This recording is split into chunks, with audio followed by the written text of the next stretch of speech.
Good afternoon. Come on down, grab yourself a seat.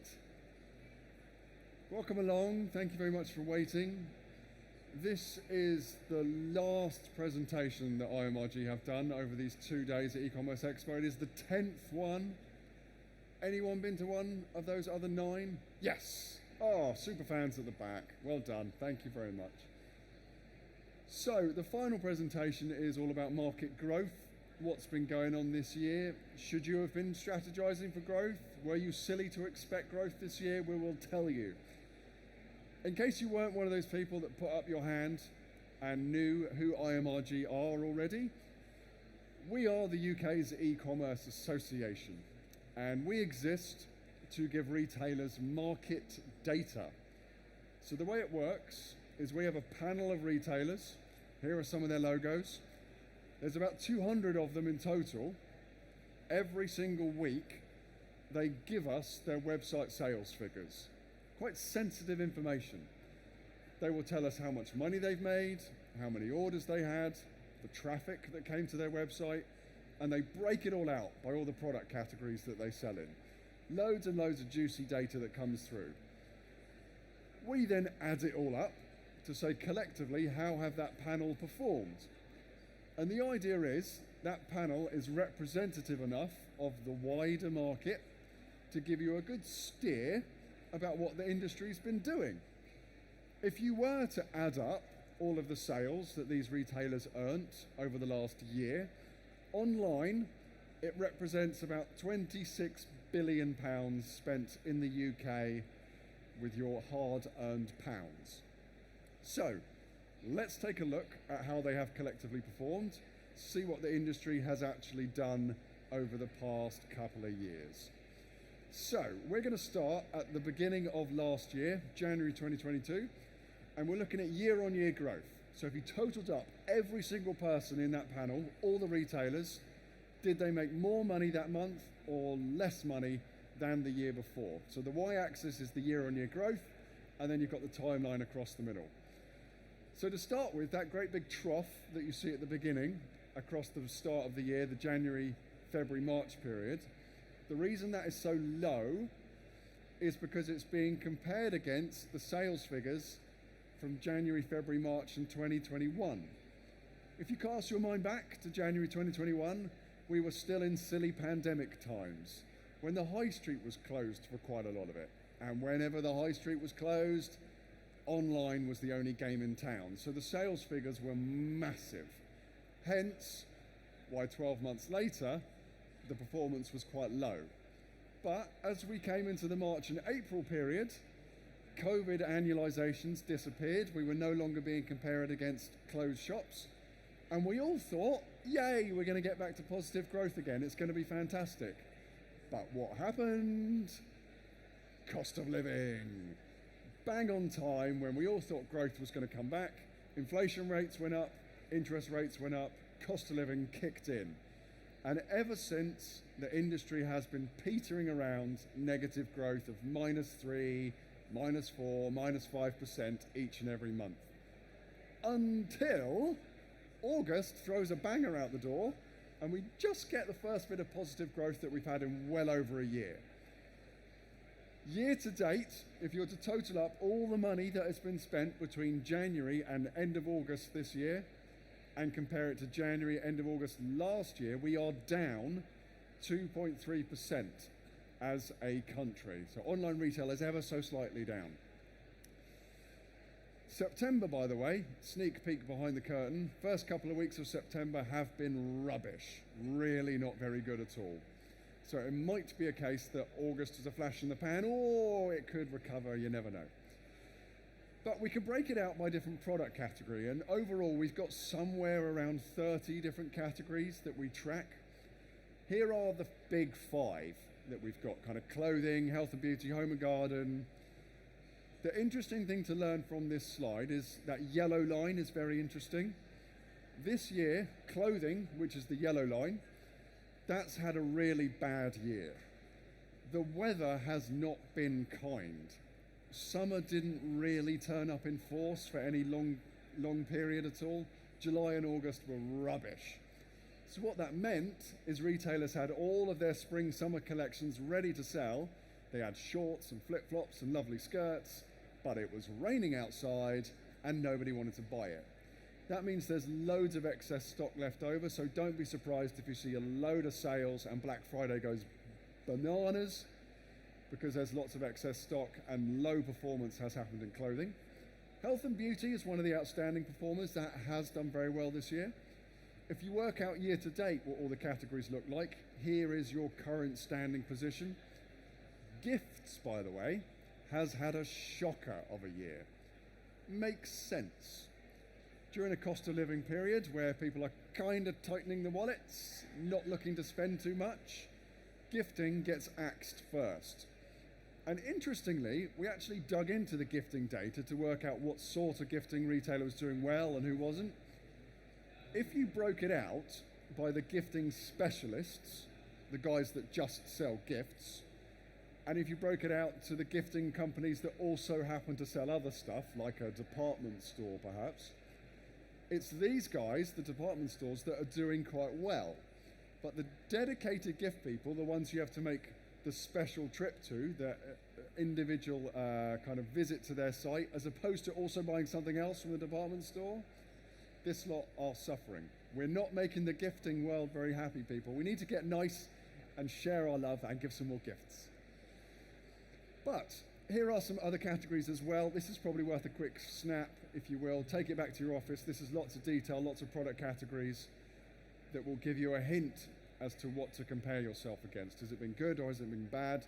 Small appliances and a lot of the electrical areas has done well. Gardener, yes, hello. When you say Gifts. you mean tangible gifts as opposed to gifts? The question was, what do I mean by gifts? Yes, it is tangible gifts. So not gift cards, it's things like florists or experience days, hampers, little beauty sets, that sort of thing. So let's jump over. Remember this chart that I showed you at the beginning? Black line, all the retailers combined.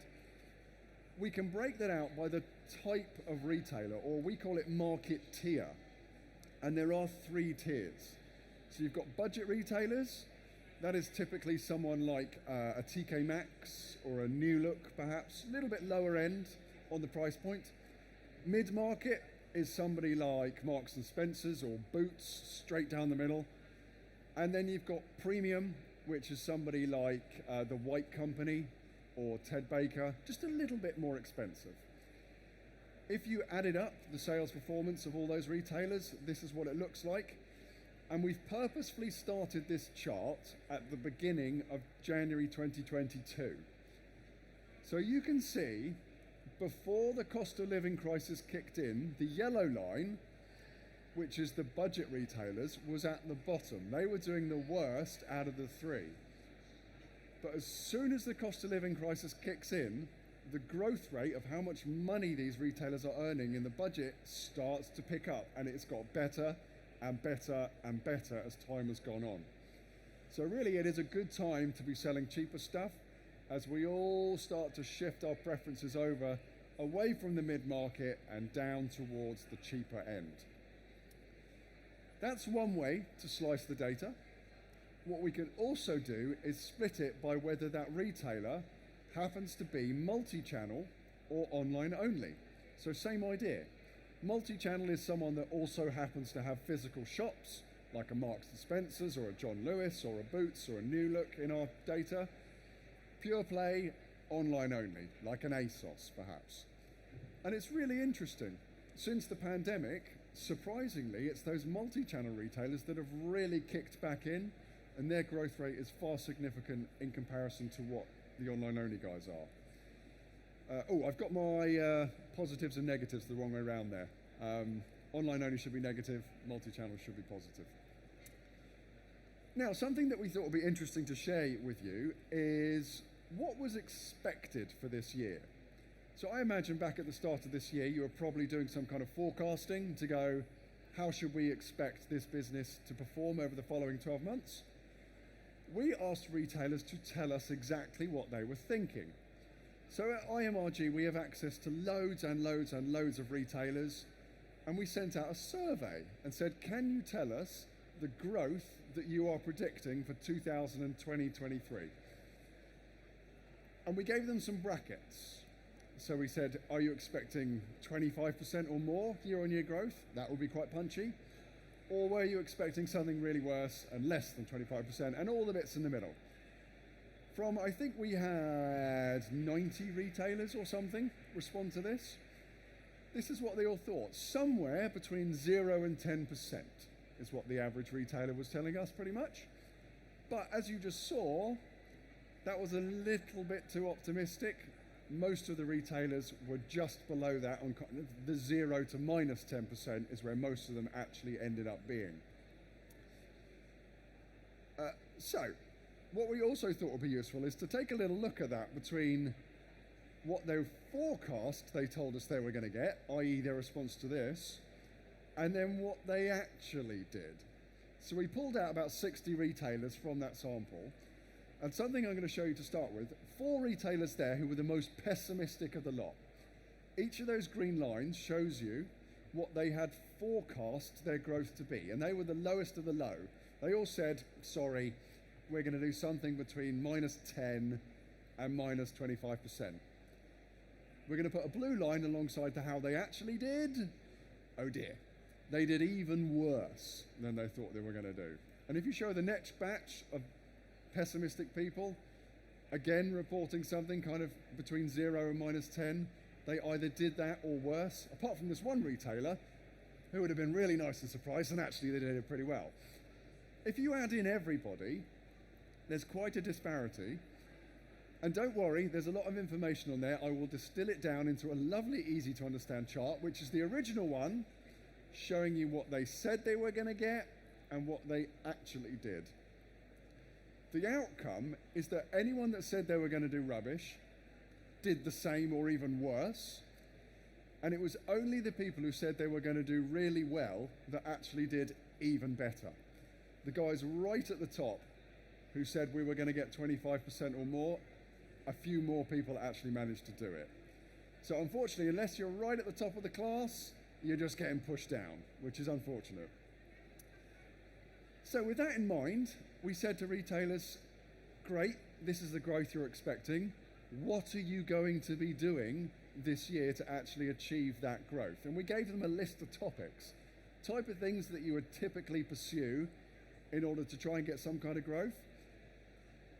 These are the results that retailers said. So you could tick as many boxes as you wanted on this. And the number one thing that they said was, we are going to move into some new product categories. Number 2 was expand internationally. And we looked into it to work out which product category most people were moving into. Home and garden, apparently. So a lot of people outside in beauty or in health or in clothing, moving into home and garden. Now, the other thing that is quite interesting to think about is, what are your concerns? So when they're planning for all of this kind of growth and we go, these are our activities, what's on the other side of the fence? What's making you get worried at night? What is keeping you up? List of things, once again, that we thought would cause some hiccups, some speed bumps in the road. Again, they are ordered.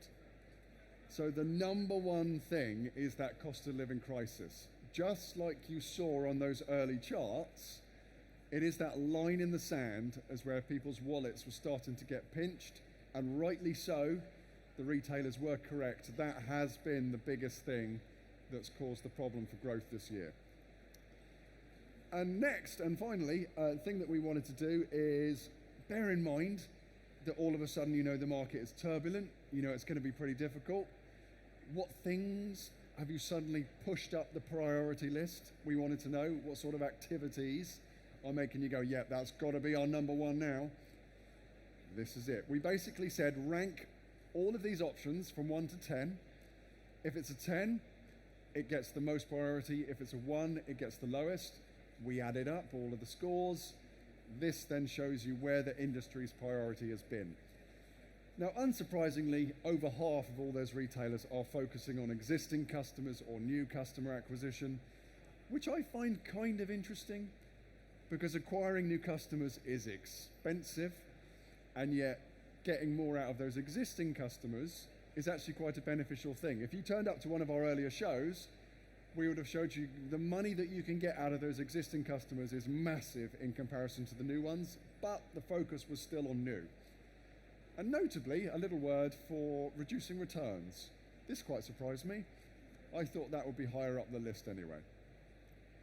Now, we've got a special guest in today. We have Entropy with us. He's going to come on and talk to you about growth for 10 minutes, but after that, I'm going to come back and show you some stuff around, actually, when you plot it out, how have inflation and interest rates ruined the market, and also our forecast for what is going to happen over the next 3 months. We've done some modelling and we think we know what's going to happen at the end of this year. But without further ado, please welcome Entropy. Thanks. Down, yeah. Well, that's a good cliffhanger to keep everyone here. Yes, I think it segues quite nicely into what IMRG have just been talking about.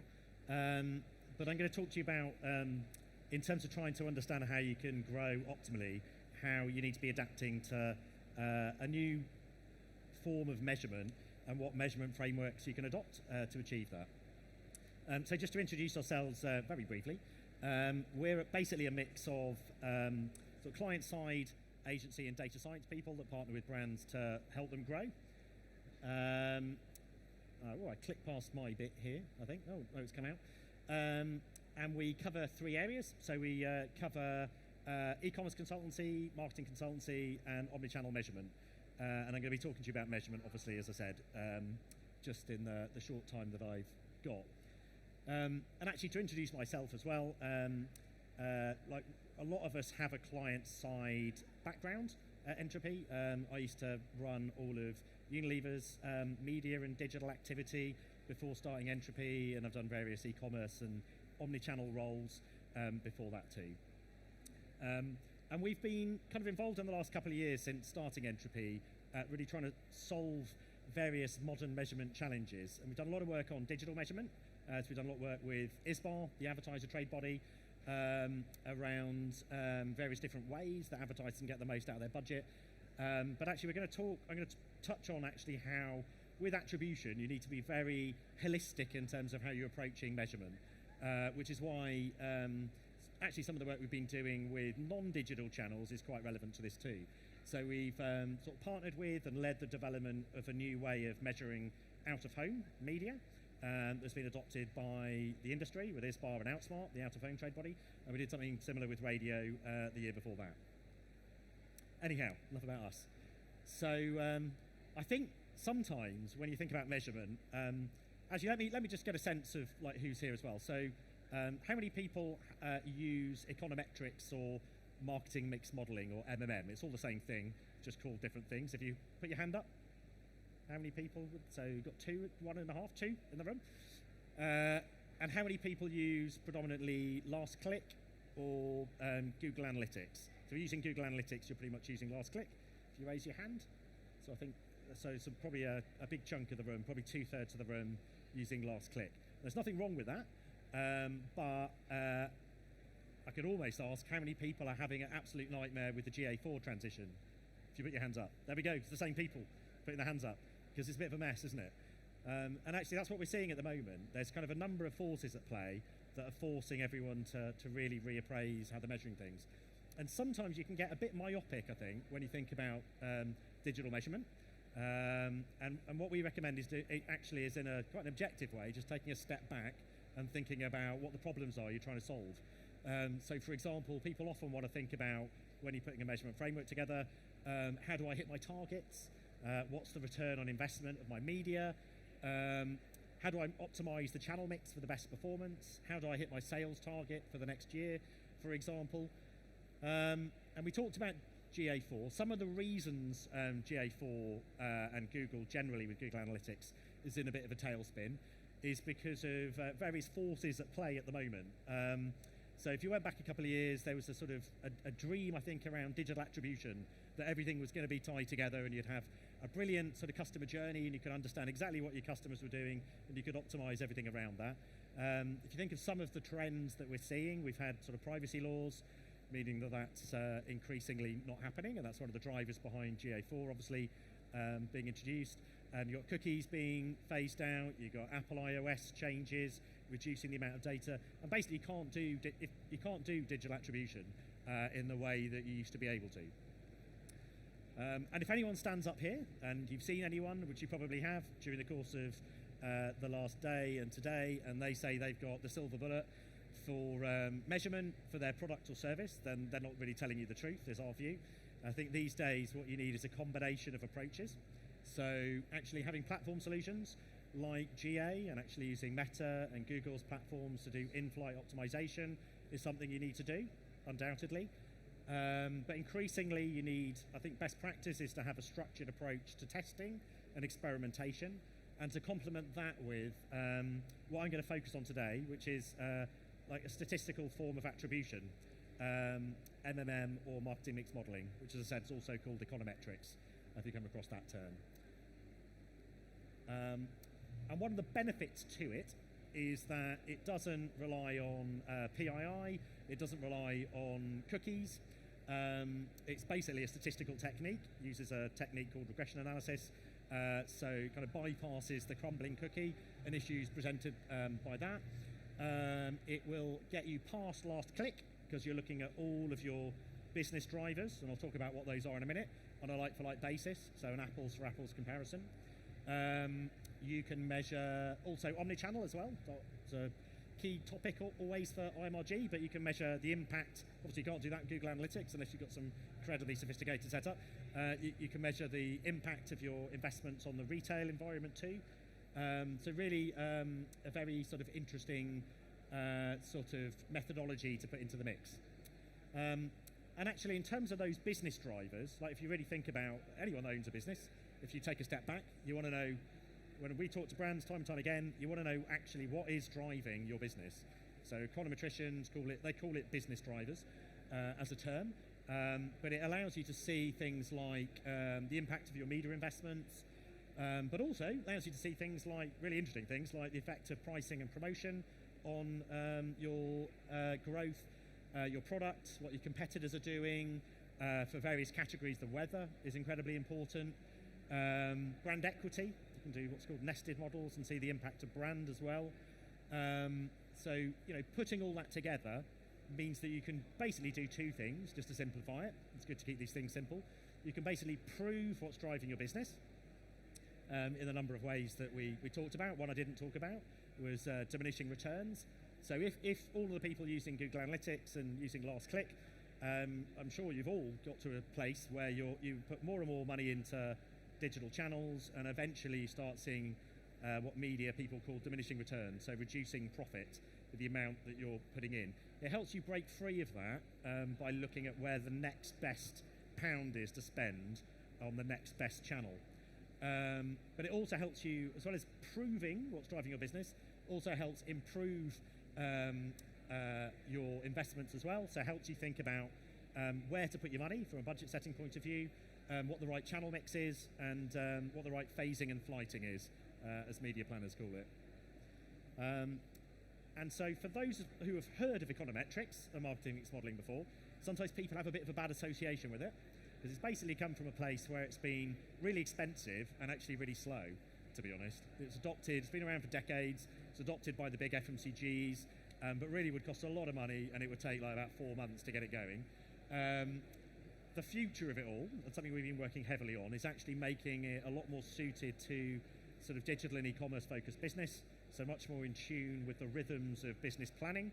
So we developed a way of doing it that's a lot cheaper, probably about a quarter of the price actually, and a lot faster as well. It takes about 3 weeks to get it set up, and then you can sort of basically rinse and repeat. You can keep refreshing the model probably every quarter to complement other forms of attribution you're using to see those business drivers. And that's kind of opening it up to a lot of, in a really interesting way, to a lot of businesses that haven't used it before. So a lot of D2C brands, a lot of people that spend a lot less, actually, than some of these like massive brands that have been using it historically. So just to sort of simply sort of wrap this up, I just thought I'd bring to life with a quick case study. So this is a client that we work with. It's a D2C menswear brand that we're going through a lot of growth year on year. We worked with them to work through what their business drivers were. So you can see the very colourful sort of chart there, all the colours. With a D2C type business, you'll often see media driving about 60% of the business. If you went to like a FMCG business, it might be 5 or 10%. But in this sort of business, there's obviously a lot of drivers that are making quite a colourful chart there that we've anonymised just for client anonymity, but it's everything you'd expect from like Meta through to Google ads, through to actually some out of home, through to pricing and promotion impact. It helps you on the prove bit of what I was talking about. It helps you identify, and again, these have been jumbled up just for client anonymity, so out of home wasn't the biggest spender, but shows what the biggest spending channel was, what the revenue it drove was, what the ROI was in an apples for apples way, in a like for like comparison. But then helps you optimize it as well. So across the suite of channels that they're using, and if you're wondering what The Rock's doing up there, they were using The Rock as an influencer in the US, in case anyone sort of recognised The Rock there. But helps you sort of optimize those channels and understand where you should be putting more investment, where you should be pulling back investment. Often, it's actually some of the digital platforms you should, not always, but often, kind of pulling back some investment from to be optimal if you're measuring it all on last click. And then what happened the year after? Well, their sales increased a lot, and you might see lots of suppliers saying, of course, the sales went up lots, and when they're showing you a supplier presentation. But with the genuine numbers, their sales went up 95% year on year. And it's easy to do that if you just spend loads of money. You're just spending, then you can increase sales. But quite a good indicator of it being done in a more smart way was the ad spends to sales ratio, which is a measure of media efficiency, was down 14%. The ROI was up 19%. And also through a structured approach to testing, a lot of D2C brands start with easy channels to start with. They start with all the Google ones, with Facebook channels, bit of PR into the mix. That's the sort of D2C historic playbook. But we expanded and diversified the number of channels that they used from 6 to 12 to make it a much smarter, sort of holistic way of driving optimal profit for them.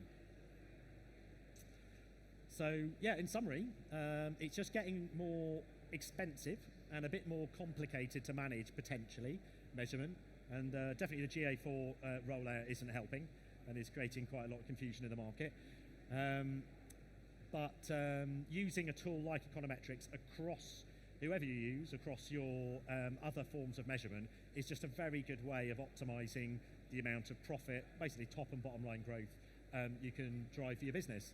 And I think increasingly, I don't think it's being overbold to say, just a lot of developments in this area means that I think probably when you come back here in a couple of years' time, it's going to be very mainstream. It's not going to be something that just the big brands and the big spenders are investing in. As a methodology, you're going to see more and more people kind of getting into econometrics as a form of attribution. And you can actually see that with the investment that all the platforms are making at the moment. It's like enormous teams at Google and Meta and Amazon all sort of tooling up to get better at this too, from their own perspective, of course. Yeah, so anyhow, don't be a stranger. If you want to connect to me on LinkedIn, there is a QR code that would let you do that. And you can find out more about us if you go to entropyconsulting.io.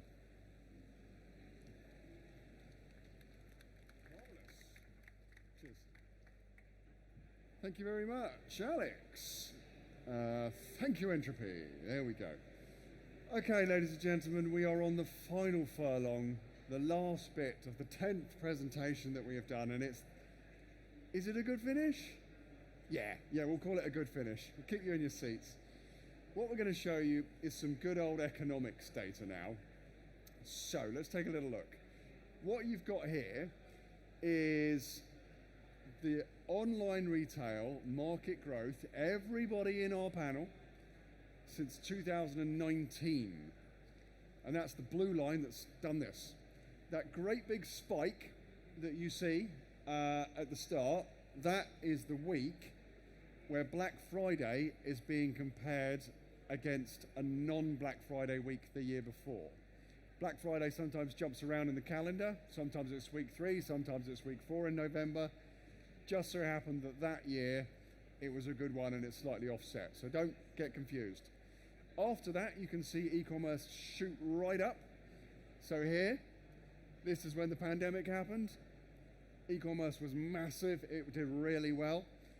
And then we come out of the first year of the pandemic and you have year-on-year comparisons. whereby all of a sudden you are comparing against this rocket ship of e-commerce, some of the highest spend we've ever seen online. And ever since it stayed negative, and then there is our scoop that I showed you right at the beginning, and then ever since we've been negative. Now on the right hand side is another axis that we're going to add in. This is going to show you the interest rate and the inflation rate of what has been going on. So here to start with is the interest rate.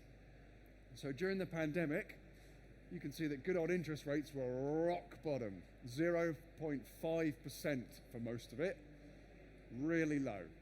But then you can see it starts to come back up. And at the same time, here is UK inflation.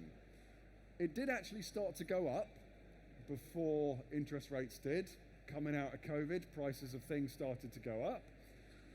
So you can see right at the point where we thought e-commerce was going to come back into growth, that really was when interest rates ramped quite up, and it suppressed it. It's been one of the biggest things that's actually kept it down. So that's overall spend. Like, it doesn't account for whether people are spending on cheaper items necessarily, because they might buy more of it. It's quite hard to decipher it, but you can see it's pushed it down. What is also useful to compare it against is the average order value. So whether people per transaction have been spending more or less during the same period. This is what it has looked like for the average basket value. So we've replaced the line, not growth, that's now average basket value. And I don't know if there's a direct correlation here. I'm still undecided. It's a bit topsy-turvy. There's nothing obvious there that would immediately connect the two. When we've zoomed in on some specific categories, you can see the average basket value has gone up. Something like furniture, for example, we've really seen that increase. But at a zoomed out, top-down level, it's very hard to spot overall in the market what's happened. Something that is a little easier to see is if we change that out, remove the basket value, but bring in conversion rates. This is the industry average conversion rate over that period. The great big spikes that you see, like those towers in the middle of the lines, or the blue one, like this, this, and this, that is Black Friday and Christmas. For a couple of weeks each year, conversion rates shoot up when everyone has a deal and they have to go buy their friends and family Christmas presents. But you can see, as the green line, inflation has gone up, stuff gets more expensive, conversion rate has been coming down. So yes, when you start to compare and think of reasons as to why you might not have done as well as you might have hoped, the good old economy is usually to blame. So the last bit is all about the end of year forecast. Every single year, IMRG get up in January and we go, all right, we've got the calculators out and we work out a forecast for that year. We look at all the data and we get all scientific and we do some modeling and we work out where we think the industry is going to go. So back in January, we ended up here. That blue line was 2022. And we found ourselves in January 23, and we said, right, what's going to happen over the next 12 months? And we modeled out 3 possible scenarios based purely on data of what was in our sample set. We had a good scenario, if things are quite happy. We had an average one if it played out normally, and then a poor one. And this is what we thought was going to happen this year. So the yellow one in the middle is kind of if things go all right. We now know what has happened. We've had 8 months worth of data. How did we do? What do you reckon? Not bad. Come on. That's not too bad in terms of like the trajectory of where things have gone. We did get it right. It started to come back up towards the end of the year. We do think that the last 3 months of the year should be a little better than the previous 9. So we're hoping for some kind of positive growth. It's not going to be massive. You're still talking 2, 3, 4, 5% at best. But it should, if you play your cards right, be slightly better. Now, if you found this sort of stuff interesting, if you like the idea of benchmarking your company, if you want some sales figures sent through to you each week to say, here's how the furniture industry has done, or here's how skincare has done, or here's how footwear's been performing. If you want to know what the collective performance of everybody else is, you can become a member of IMRG, and you can do it for free, which is quite cool. If you want to do it, go speak to Jack at the back. Jack, give us a wave. There he is. He's the guy that can sort you out. All of our data is actually kept on a dashboard, this lovely tool that you can sign into on our website. It updates every single week with our market figures. You can have 1 month's access for free, no strings attached. We basically just give you a login that works for 30 days. You can go in and play around with all the data and see how the industry is doing. Take a snapshot of that QR code and you will get a login sent to you. But with that, thank you very much for watching, and we are now done, 10 for 10. Thank you very much, ladies and gentlemen. We're done.